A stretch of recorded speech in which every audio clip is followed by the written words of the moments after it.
Welcome to the Proven Podcast, where it does not matter what you think, only what you can prove. Everyone thinks great speakers are born, not made. Today's guest, Matt Abrahams, proves that's holding you back from millions in opportunities. This Stanford lecturer and communication expert has cracked the code on spontaneous speaking with his what, so what, now what framework, proving that the ability to think on your feet isn't a gift, it's a skill thousands have learned. The show starts now.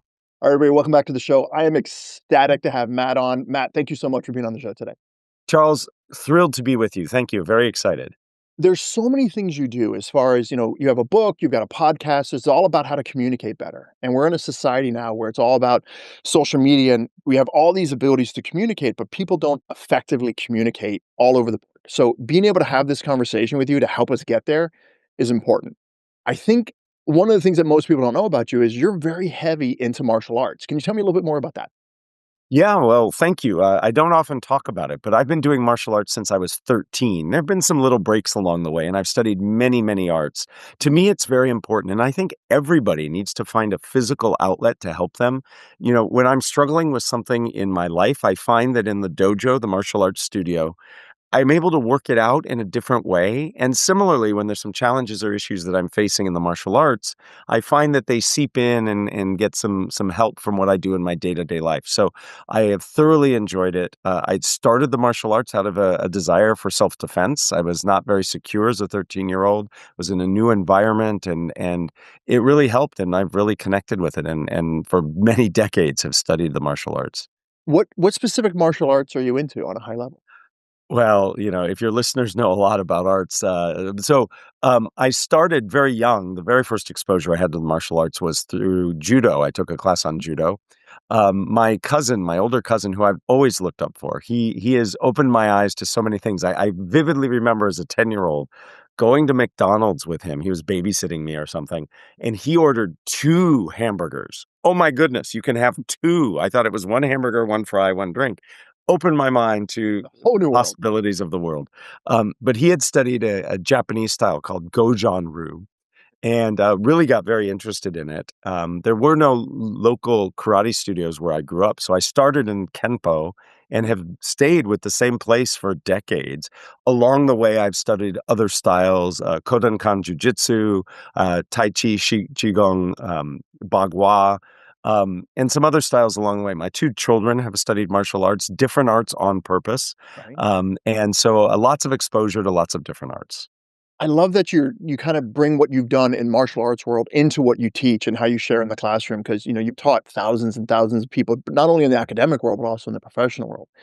And there's these structures we talk about in Kimpo. There's five swords and there's twisted branch and there's all these things that people if they know the Kimpo listeners right now is like, oh my god, yes, they're talking about this. For everyone else, like, what the heck? So more Yes. homework for you guys to go play with.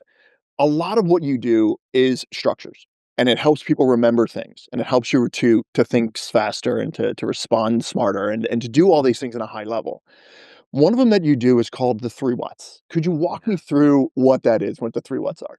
Yeah, I love that you're connecting the martial arts, or at least the form that I study, to the communication, because one of the things that really draws me to Kenpo Mhm. is there's a science behind it, and there are a lot of structures. It's a series of movements that combine together. It's like music where you put different notes together to form chords. Those chords form the music. And Kenpo, many martial arts do this, but Kenpo highlights that and calls that out. And the same is true in communication. It's a combination of different parts that pull together to make the parts greater than the whole. And structure is a foundational principle. To me, a structure is nothing more than a logical connection of ideas. It's not a list. Our brains are not wired for lists. In fact, Charles, when you go to the grocery store, how many items do you need to buy before you write it down? If you're like me, it's three. Anything over three, I'm going to forget something. You might be a little bit higher than me. I get about Yeah, 10. it's hard. So when we just itemize information for people, we're doing them a disservice. Structure helps us help people learn. Our brains are wired for a logical connection of ideas. So there are many structures, myriad structures. Many of your listeners are probably familiar with STAR, situation, task, analysis, results.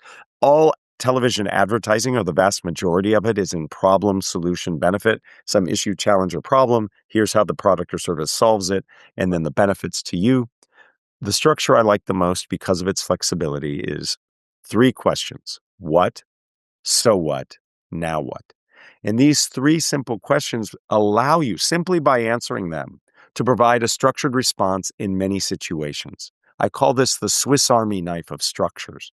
It allows you to give an update. It allows you to write an email, allows you to give feedback, and much, much more. Let me give one example. If you are in an update meeting, I hate those, but if you are, the what is your update? You just say, what have I been working on? And you answer that. Why is it important to the team, the project, the goals we have? That's the so what. You answer that question.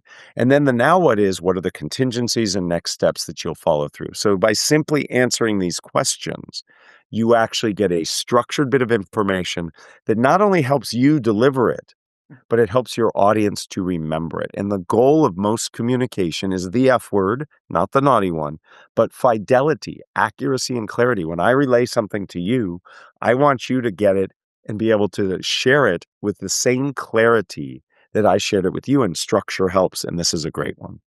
I love that you talked about the fidelity there, that you Yeah. immediately said, listen, my opportunity is to give value to you. It's not about how good I look on stage. It's not about public speaking. It's about public communication, having that conversation. Like, my goal is I have value to give. And I'm going to give it to you the best I can with what I have. Now, if it delivers it in an awkward way, who cares? The goal is to give that information. One of the other things that connected me really when I was going through everything, I was listening to your book, which is a phenomenal book, the idea that you can be better and it takes practice. Can you talk to me a little bit more about that? Yes. So, like any skill, music, martial arts, sport, whatever, you have to practice. Now, the interesting thing about spontaneous speaking, speaking in the moment, is many of us think you're either born with it or not. You're either good at answering questions, giving feedback, making small talk, or you're not. And in fact, it is a set of skills that you can practice and learn and develop so that when you're in the moment, you can deploy them. And I use athletes as a great example all the time. Athletes drill, practice, prepare so that they can then play their spontaneous game. And we all can do the same. Now, some of us, by virtue of our personality, by virtue of our experience, might start a little bit ahead of others. You know, my last name is Abrahams. My entire life, I have always gone first just because teachers always sat us alphabetically. So I had a little bit of a leg up just because I was always used to being called on spontaneously. But that doesn't mean I was great at it, and nor does it mean I couldn't get better at it. The same thing is true with everybody. We can practice and get better at our communication in general, but especially spontaneous speaking.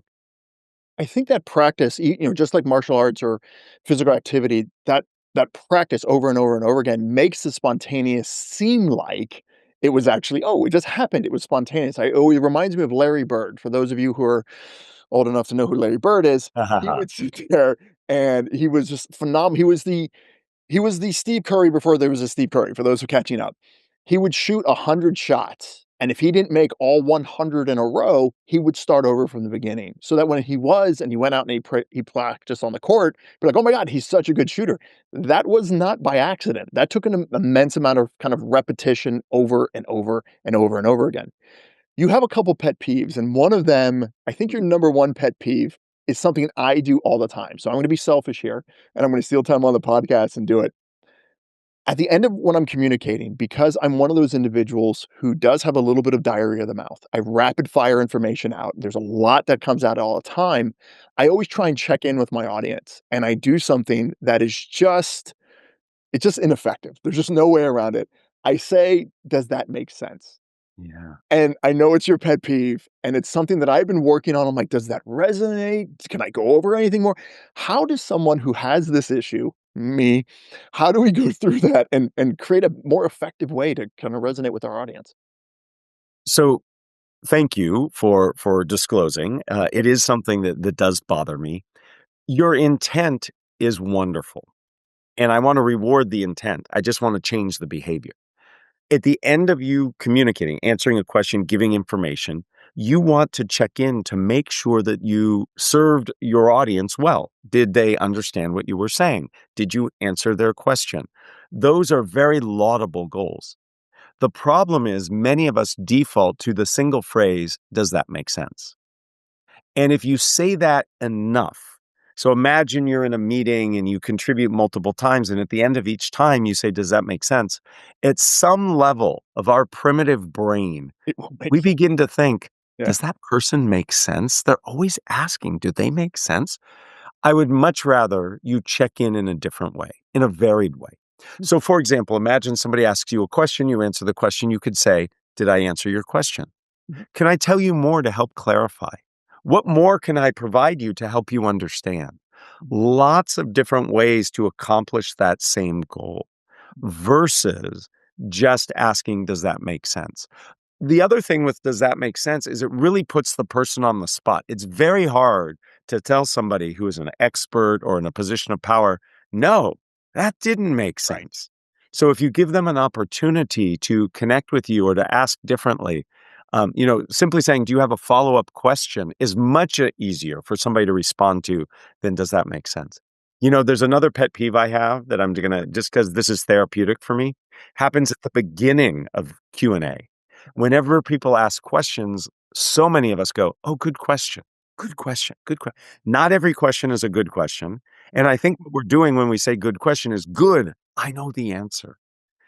If you want to reward questions, reward the ones that are truly inspirational or insightful.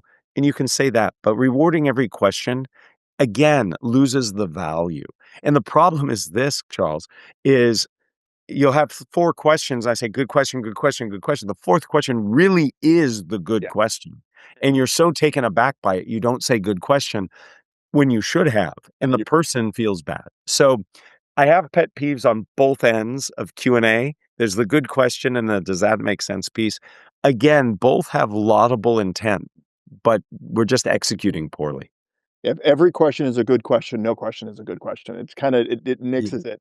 I like the Yeah, idea that yeah, yeah. But you see, that's the martial arts right there. I cannot tell you the number of times my instructor, my sensei, who I've had for decades, will tell me, "You did that wrong the right way." And you sit there going, "What?" what? But in fact, it meant the move was wrong, but the intent was right. Right. And in the martial arts, intent and focus Mhm. is so important. The moves almost Mhm. become immaterial. And the same thing can be true in our communication as well. And I think the practice of doing the moves over and over and over again Oh, allow yeah. you to kinda, as you say, to think fast, think smart, think Yeah. faster, think smarter. It's all Yeah. connected to it. Yeah. I liked how you talked about an idea, and I'll give homework to the listeners. He did a little bit of an identity hold when he sat there and said, "Good question," or "Do you understand?" He did a little bit of identity hold there. So for those of you playing at home, we'll talk about identity holds later if you want, but I love how you did that. Thank One of the things that we're running into, and people don't understand it on a high enough level, if you want to think faster and you want to talk smarter, we're in an age where communication is rapid firing. And one of the things you did in your book, which is excellent, is you gave tasks at the end. Yet, much like people who have ever stood in front of classes, who have ever taught anything, who ever shared information, when you assign homework, for lack of a better term, it doesn't get executed on. We know that if I write a book, the majority of the population's not gonna go past page 14. They're just not. You've been doing this a long time. You've been teaching on an exceptionally high level. You teach at Stanford, which is amazing. You've done it professionally. What are some of the secrets that, okay, yeah, I'm thinking faster, I'm talking smarter, but how do I effectively execute? How do I execute more effectively in my life? What are some of the things that you've done in that environment that people can use it? Yeah. So thank you for noticing that in the book. I believe the best way to learn communication is to do communication. You don't just read about it, you have to experience it. At the very end of the book, there's a QR code that takes people to videos. And in fact, as an aside, the only reason my publisher was able to convince me to write the book was because of that. I told them I don't want to write a book on communication in the moment because you have to do it. It's not something you read about. And they sent me a cookbook. Mhm. I said, "Why the heck are you sending me a cookbook?" They Right. said, "Look at the QR codes." And I said, "I get it now. You can actually see and do the communication, and that's important." So to get to your question, which is very specific about how do we actually in our own lives develop these skills? And how as a teacher do I encourage people to do so? So it's about 2 things. First, making it bite size. It can be very intimidating to walk into a small talk situation or go into a big Q&A situation. But they're little incremental steps you can take that can help build up to that. Let me give one example. Let's say you're going to give a big presentation and Q&A is going to come and that Q&A is intimidating for many reasons. Well, First, you do some mental practice. You think about what are the questions I might get? What are some answers I could give? Again, not to memorize, but just to sort of warm up. You know, if you're a golfer, you take plenty of swings before you actually go out on the course. So it's warming up. Maybe you then go to generative AI, whatever flavor you like, Gemini, ChatGPT, whatever. And you say, giving a presentation on this topic to this type of audience, what are three types of questions that might come up? And it generates spontaneous questions. You can then practice answering them. So again, it's by taking bite-sized pieces and chunks that you can practice that build up some of that skill. And then the other thing is about mindset. We really have to remind ourselves that being perfect is not necessary. Just being good and getting it done is important. So those two are fundamental to helping you. And then the last thing I'd say, if you can associate what you're trying to learn with an existing behavior already, that's how new habits are developed. Rather than forcing yourself to say, oh, I got to do this new habit, I got to do this new habit, just associate it with something you always do. For example, I try to be very centered and present in everything I do. I have found for me, taking a deep breath really helps me do that. So I now associate taking a deep breath with many habitual things I do. So when I go to access my phone, it does facial recognition. It takes it a second to do that. When I look at my phone, I take a deep breath. When I start my car, it takes a second for everything to get started. I take a deep breath. When I walk into my house after a day of work, when I unlock the door, I take a deep breath.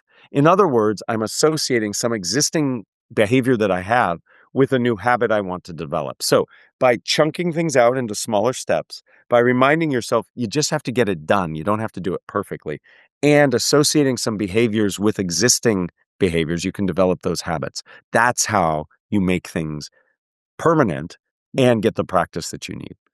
I love we talk about it in Bushido, the idea of meditation in every action. The idea Yes. as you're going through it, you're doing it. So taking those breaths, taking those Yes. moments, that's something that I deeply enjoy. I also love that you brought up that, kind of the idea that perfection is the enemy of execution. There's so many Yeah. times where I've been on stage where someone will ask me a question and I'll give them an answer and I'm like, you know what? That wasn't the best answer. Let me take another swing at that because it's the only place in the world where people are like, you know what? Do it again. We're rooting for you to succeed. That's the joys of Yeah. public speaking. They're rooting for you to succeed. Quick Yeah. side note story. I was helping someone do their talk and she was very nervous, had a lot of anxiety about it. And before she went on stage, we'd done a couple dry runs on smaller audience, but this was her big show. She's already mic'd up. She's about to go on stage. And she goes, "I have to pee." And they had already called her name. I was like, "Go tell him." She's like, "What?" So she walks out on stage and she goes, "Hi, my name is yada yada." And she's gonna kill me for telling this story. She goes, "Hi, my name is yada yada. I really have to pee." And everyone started laughing. And then it became not public speaking, it became public communication because she Yeah. became Yeah. real. Being able to build that rapport with your audience is so important. Absolutely. And being human is so important. We connect with people. Mhm. And so not sure I would have given the same advice, but I love the outcome of that advice. And you're right. I mean, we connect with people. And when we show our imperfections or our humanity, that's where we connect. There's so many places now with the way we communicate that we can't connect like that because it's not Yeah. dynamic. It's very forward facing, it's very one directional, which makes it challenging. When you're having people that are trying to communicate smarter and they're trying to do this over social media or an email or things of that nature where you don't have that tangible feedback because, I love the tangible feedback. I love, I always say this all the time. People are okay, but individuals are amazing. I love to be able to read the facial reactions and see their breathing changing and all of that. When you're trying to do this, if someone's sitting down and they're trying to negotiate or they're trying to influence, they're trying to persuade, they're trying to build rapport, and it's one directional. What are some of the things that they're like, "Hey, this has proven that I can use this in an authentic way?" Because there's so many people Yeah. who have read certain books. I'm not gonna call them out. I will I am gonna call them out. What is it? Think Fast, Grow Rich or that I'll leave it that close enough with that. You get the idea. I'm not gonna throw anybody under the bus. There's a Right. book that people learn the manipulation side of it, Yeah. which breaks the rapport, and it just gives me, for lack of a better term, an icky. It's Yeah. when the people learn to say no in negotiation, where they no stack, and then that went to yes stacking, and I was like, "Guys, just build that rapport." Right. If it's forward and it's one directional, what Right. are ways that they can do this to be better communicators, to talk not only smarter, but more effectively? Yeah, and it's more prevalent, right? So a few things that we can do. First, expand the scope. The interaction doesn't just happen when you are with the person, even though you can't see them. You can begin that interaction and connection in the way you set up the engagement. You do a great job, Charles, in how you reach out to your guests, how you connect through the emails, the language you use, the invitation is very warm. There's a lot that you can do in advance of ever interacting to set expectations and to set connection. I think the most underutilized communication tool is the calendar invite. We don't use them effectively. So that's the first step is you can connect before you actually meet. Number one. Number two, in the interaction, you need to make sure everything you're saying is relevant and salient to the person, which means we have to do some pre-thought. We have to do reconnaissance, reflection, and research into the people we're talking to so we can make it relevant. That engages them, that pulls them forward. The most precious commodity, I believe, that we have in the world today is attention. Getting at people's attention is really hard, especially when it's virtual or remote. What's more difficult than attention is sustaining that attention. Sustained attention is what I call engagement. So you can engage early through meeting invites, but in the moment of communication, even if I don't see you, I can be saying things that are relevant for you. I can use your name. I can use the word you. I can invite you in through my language. I can ask you to envision things. I can say, what would it be like if? Picture this. What if you could? That language invites you to engage. And even though I don't see that engagement, it helps you engage with me. I can tell stories, use analogies. All of those help. Now, if we're virtual through a tool, as we are today, I can leverage some of the features of the tool, the reactions button, the chat feature, the breakout rooms. So there are things we can do. There are fundamentally three ways to engage people. Physical, get them doing something physical. Mental, I've already talked about telling stories, using analogies, asking questions. And then finally, the language piece. I call it time traveling language. What if we could? Picture this, imagine. So that's how we can actually draw people in and connect with them, even if we don't see them. And these aren't manipulative techniques. These are connecting techniques. Anyone in your life who you feel is really connective and you really feel that simpatico with, I will guarantee you they're using some of these techniques, not to manipulate, but this is just how they relate to you and others in the world. I think some of the things that, Matt, you do better than almost anyone else, and you do it smoothly, is your cadence just changed when you did that. Ah, Your tonality changed. And for those of you who aren't watching this, I recommend watching this because you'll see him actually change his tonality. It dropped about 3 octaves. He yeah. also changed the time in between the words. And these are subtle little things that, again, it's just like martial arts. It's just like anything else. It just takes practice. It takes the ability to say, hey, if I talk really, really fast, what does that do to my audience? Do they withdraw? If I slow things down, does it withdraw? We know this. There's a famous study where if someone's getting very hyper and you just talk a little bit quieter, you're going to lock in their attention. They're like, well, what's going on? So using the tonality, using cadence, those are really important. When you're sitting there and you're teaching kind of the higher end things, when you're talking to the professionals and it may be they're going to be communicating to a board member or they're going to be getting VC funding or those type of things. What are the struggles that they're running into outside of just the everyday insecurities, which people will be surprised that the hard billionaires have tons of insecurity, just like the people who aren't making those type of money. It's universal. How much money you have in the bank doesn't change the level of security or insecurity you have as an individual about yourself. Trust me, we all get embarrassed. Still, when I walk on stage, my right knee always shakes. It just is what it is. It reminds me that I'm still alive. I get nervous. It happens. When you're coaching these individuals, what are some of the things that have been the most effective to help them? And if you could give an example, that would be amazing, as I just put you on the spot. Yeah, well, no, I'm happy to do that. So, several things I want to say. First, when it comes back to tonality, our brains are wired for novelty, for things that change. Anything that stays the same, we stop paying attention to. So, using variation in rate, in tone, in volume, that can really help keep people engaged. Again, it has to be authentic, not scripted, but can definitely help. You are absolutely right. It does not matter your status in life. Imposter syndrome looms large for all of us, myself included. Mhm. And I see it all the time in the executives I coach, in the students I teach, in my friends, in my family, in myself. It's ubiquitous. Mhm.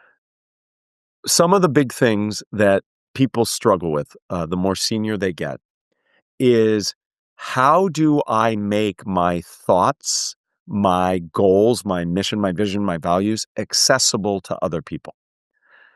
We marinate in them. We live in them. We suffer the curse of knowledge and the curse of passion. And you don't just have to be an executive to suffer from those. All of us do.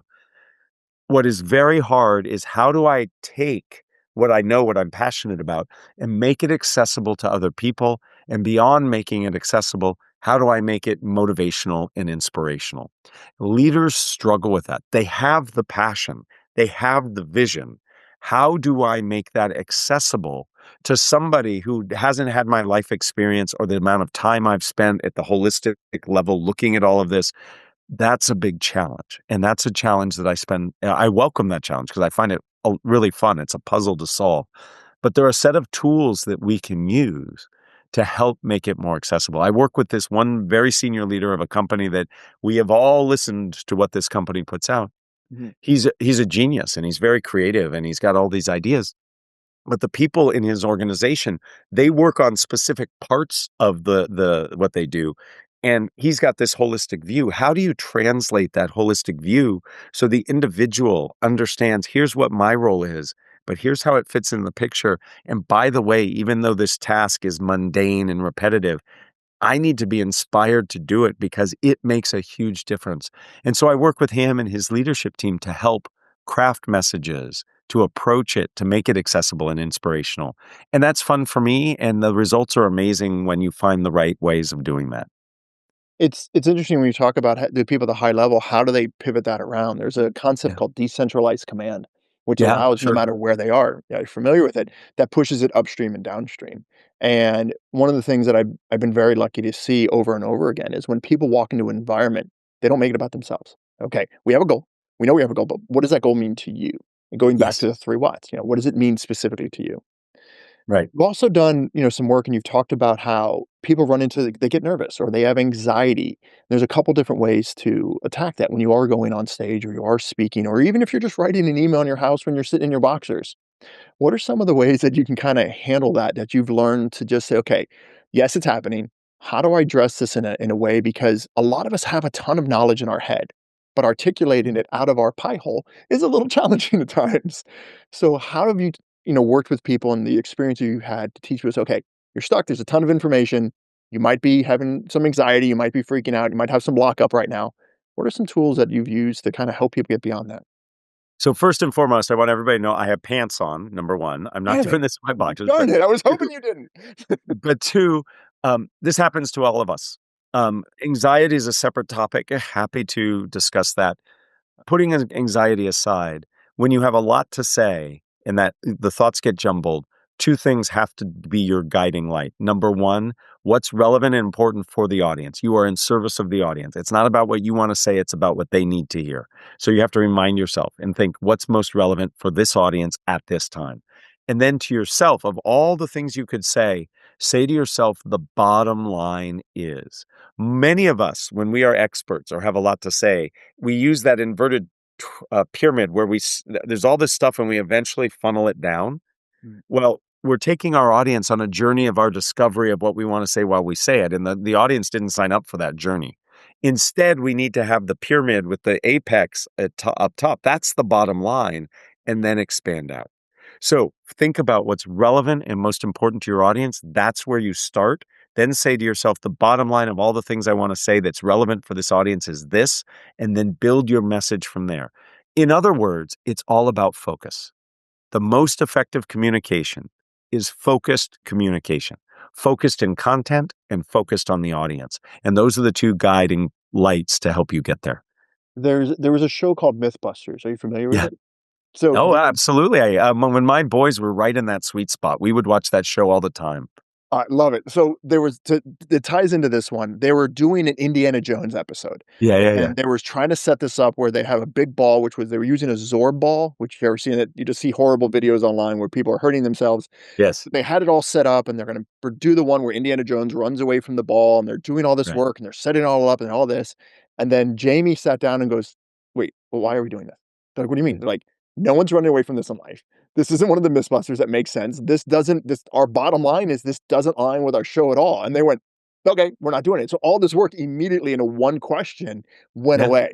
So Yeah. it's prevalent for everything that you're doing. That immediately say, what is the point? What is the main goal? What is the bottom line? And if you can't get to that, then it is what it is. Well, and the thing that's so impressive beyond the fact that you were able to link Mythbusters, I can't believe we've talked about martial arts and Mythbusters in the Just same bring them interview. all That's in. really cool that you can do that. But what's most important to me in that story, beyond asking the question, why are we doing this and how does it serve our audience, is the willingness to just cut bait. Yes. Right? Many of us are so committed once we've started something. And this is part of the problem in spontaneous speaking is we start and we go down a path and we say, well, I'm just going to keep going down this path. No, stop, correct, readjust. You're supposed to be in service of your audience.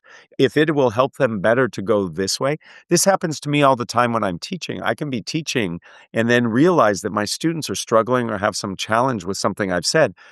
I don't keep the lecture going just to finish the lecture. I stop. We correct the issue. We make sure people understand. Maybe I don't get through that lecture that day, That's but okay. at least people are getting the value that they need. So that ability to recognize we're not in the right place, we're not serving the audience, and then to actually make the adjustment, that's critical. There's a huge thing in improv that it works to kind of pivot around. It's the idea that you have to commit to the bit, and it's one Yeah. of the myths that they'll rip it apart. They're like, "Don't do that. If it's not resonating, if it's not hitting with the audience, if your partner isn't resonating with it, pivot." You know, what we talk about in the business side, I'm like, is sponge full. We're talking about, is your sponge full? If you're sponge full, we're done. Meeting's over. If you're working with people and you've downloaded so much information that their sponge is just full at the moment, take a break. Don't commit to the fact that, hey, I wanted to do all this during the meeting. Their sponge is full. There's Right. nothing more you're going to get into that. Things are leaking out. Having the ability to, again, read people, connect with people, and pivot that around is just as important as speaking as fast as you can, as thinking as fast as you can, as being as effective. Sometimes you just need to take a breath and let people do what they need to do. Absolutely. That's why listening is such a critical part of communication. You know, Mhm. if you talk about communication, most people focus on the broadcast, the information coming out. Sometimes listening, observing, and understanding, and that's how you can make the decisions that you just talked about. The only way you can see that the sponge is full is if you slow down and consider people's sponges. And you talk about a tool that does that really well. You talk about something called reframing, where you reframe the thing. Could you share a little bit more about that? Well, I think the way we approach our communication matters a lot, our mindset. And a lot of us see communication as something that has to be done right. It's a binary. There's a wrong way and a right way. And the reality is that's not true. There is no right way to communicate. There are better ways and worse ways, but there is no one right way.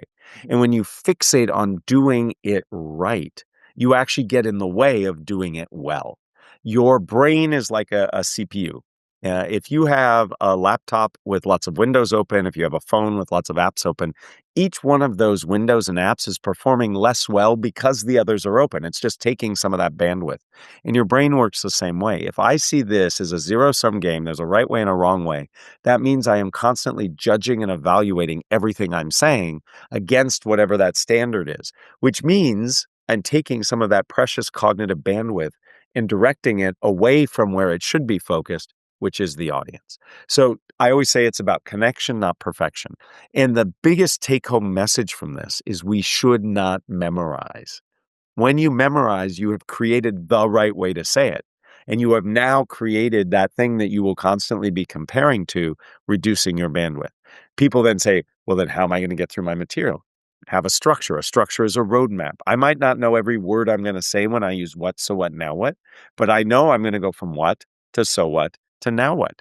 It's just like when you are in a big major city, you can get from point A to point C, maybe not exactly in the most straight line, but you're going to get there because you have that general path laid out. And that's what structure does. Let me give you a very concrete example. Mhm, Many people get really flustered and dislike small talk. mhm. And we find it very pressure filled, very awkward. And it comes down to reframing. We want to be the most interesting person in the room.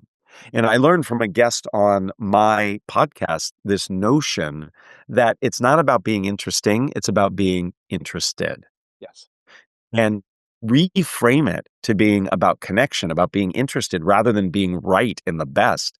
all of a sudden small talk becomes easier, more enjoyable, and you can reap some great rewards. So this notion of reframing is really important in all of our communication.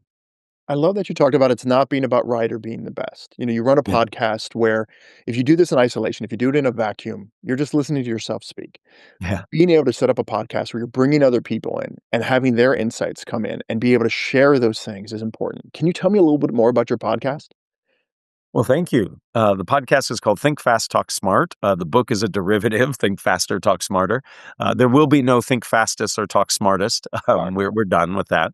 The podcast is all about communication skills Mhm. and helping people employ those skills in their careers and in their lives. 20-minute episodes, bite-sized. We've won lots of prestigious awards, but the most important award I think we've won is Best Dog Walking Podcast because it's relevant, people can apply it, and it You takes do it 20 really, really quickly. and we bring in experts, both practitioners and academics, to talk about specific skills. We just had somebody on who talks about gathering and how to run meetings and other types of gatherings effectively. We've talked about negotiation and influence and just confidence and communication. It really is an opportunity for people to hone and develop their skills. And selfishly, it's a wonderful opportunity for me to learn and to develop my own skills. And ultimately, I am a perpetual student. So as you've learned, Charles, hosting a podcast allows you a great opportunity to learn from other Best thing. amazing people. It's the reason I do a podcast. Everyone thinks it's for the monetary value. I'm like, nope. I get access to individuals that I never would have access to, and we get to have conversations where I go back and I just think about it and chew on it. It's absolutely a blessing and a gift. When you're running into these and they give you these little tidbits, can you think of things from your podcast or guests or insights that they gave that really changed the ballgame? I'll try and give it a concrete example for something that came on mine. Yeah, please. Someone came in, they said, "Get rid of the table out of your meeting room." I'm like, "I'm sorry?" They're like, Yeah. "Get rid of the table out of your meeting room. Everyone has to stand, but first you need to do a debrief," which is that has this little doc that everybody gets to go through that gets everybody caught up, and then you've got a 10-minute meeting.